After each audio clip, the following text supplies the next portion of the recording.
Okay, so psychologists can take all the fun out of any topic, and so Robert Sternberg is no different, and he developed a theory of love that is based on three major components. So the way that these different components interact with each other determines the type of love that the person might be experiencing. So he calls it his triangular theory, so I obediently made a triangle.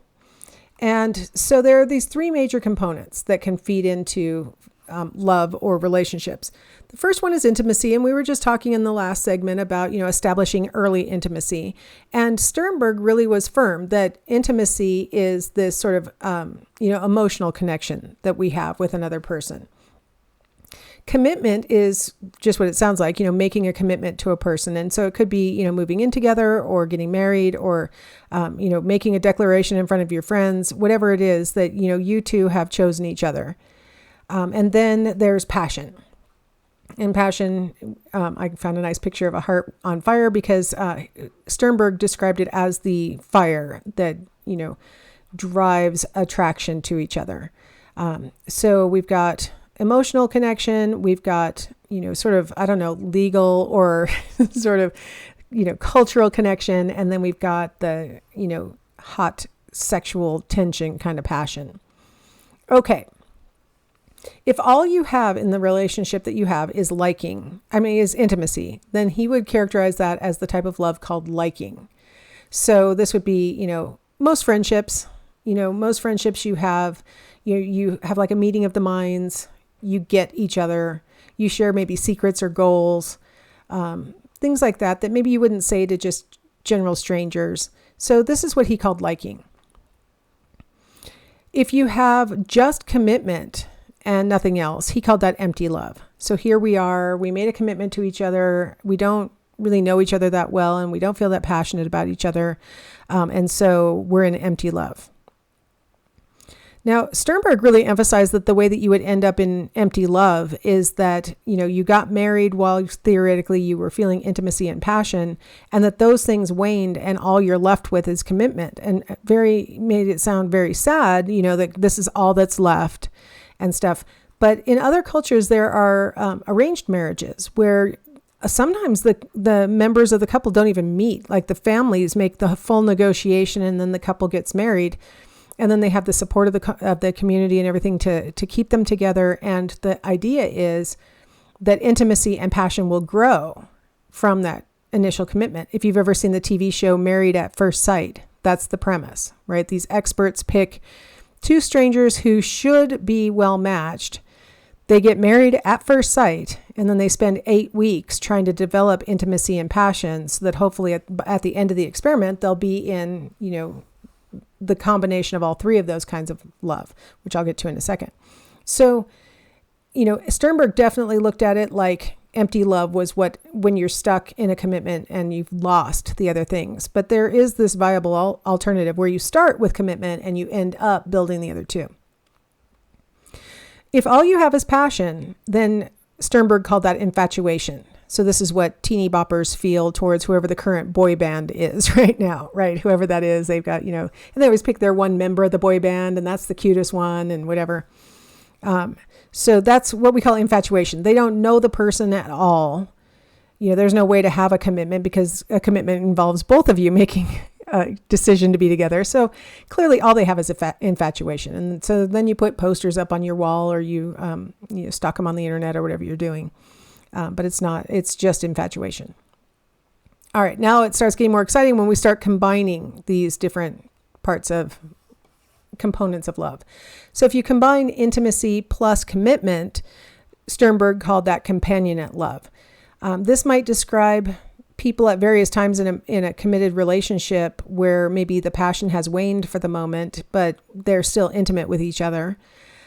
It could describe, a lot of times it's our stereotype of what older people's marriages are like, that they probably don't have sex that often and whatever, but they still love each other and they're intimate with each other, emotionally. And of course they're committed. It also could describe a lot of, especially women's best friendships. Women's best friendships have a lot of that sort of commitment to each other. This is my BFF. I have other friends, but this is my best friend, things like that. I'm not sure if men make as much of a declaration on average before everybody else. This is my best friend. But maybe men have similar experiences where they're really committed. I've read a lot of research that suggests that men who have been through something together, whether it's a military experience or, fighting a fire or, going out on a hunt or, something where they've shared that kind of, I had to rely on you in this situation kind of experience, oftentimes come out with a relationship that looks a lot like companionate love, where they really trust the other person. They now feel a deeper level of commitment to that person. So got a little picture here of a companionate love. So, all right. Oops, I went the wrong direction. Doink. There we go. Now, if we combine passion and commitment, Sternberg called this fatuous love.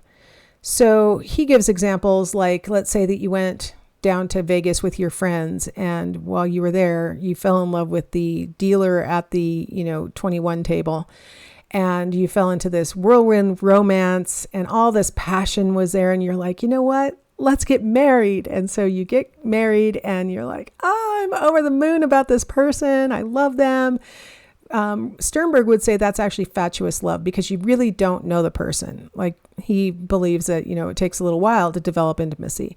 And so he would call that fatuous love.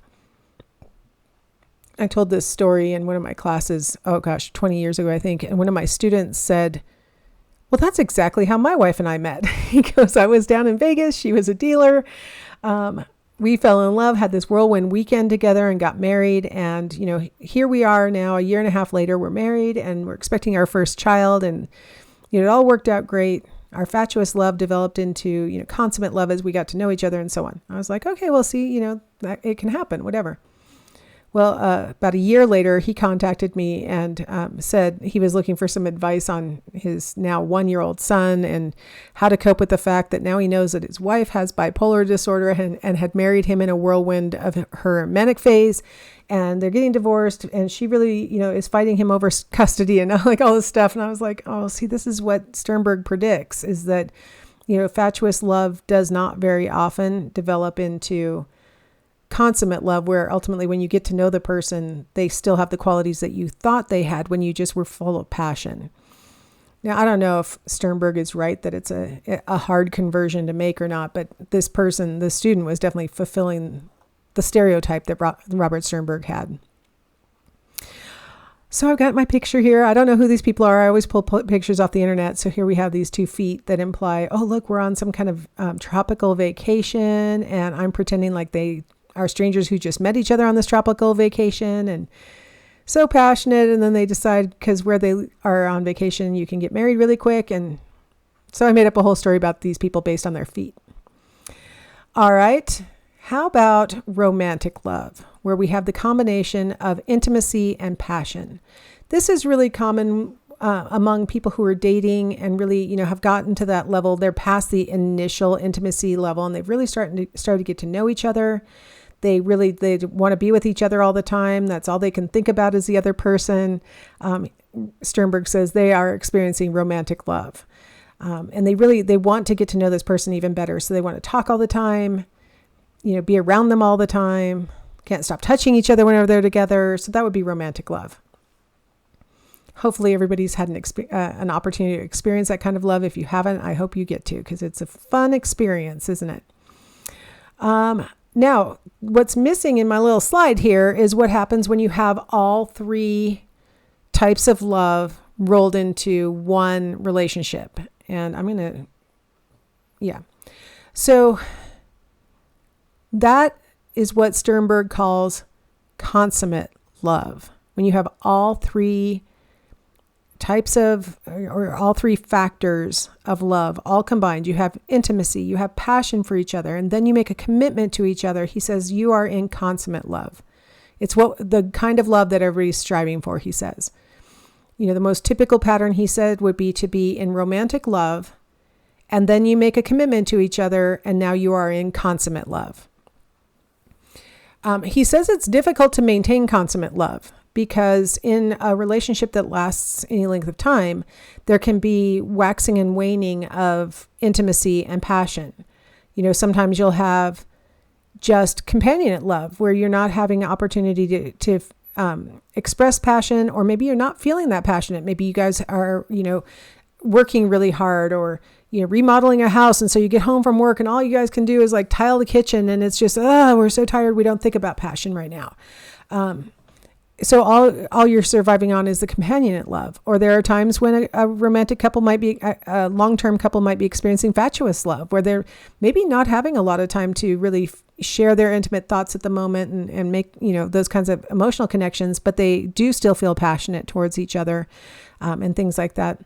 As long as the commitment is present, Sternberg said there's always the possibility of returning to consummate love as you build the passion back and you build the intimacy back and stuff like that. He developed this theory when he and his wife ended up getting divorced, and he was completely, he says, blindsided by her declaration that she was completely unsatisfied, and that is it. I'm tired of asking you for what I need. I'm leaving. And he's like, wait, what? I thought I was satisfying the things that you were asking for. What are you talking about? And just to give you some context, he's a Harvard University professor. He had come up with this, interestingly, a triangular theory of intelligence.